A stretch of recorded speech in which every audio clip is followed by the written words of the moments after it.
Ever wondered what happens when two fabulous women get their hands on a billionaire's bachelor pad? Spoiler, it's not just the dust that gets busted. Alternate opening warning. Excessive laughter and questionable taste in decor ahead.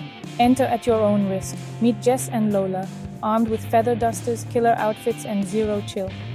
Today's mission? Clean the most over-the-top mansion in town, and maybe strut a little while we're at it. First up, Jess finds a golden toilet brush. Finally, something as extra as me.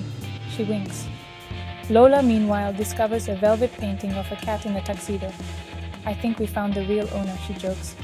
They sashay through rooms, rating the art, flexing their sass, and debating which chandelier would look best as a necklace. Why vacuum when you can dance? Jess asks, spinning with the mop.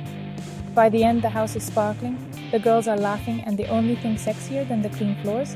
Their unstoppable confidence. Cleaning day just got a whole lot hotter.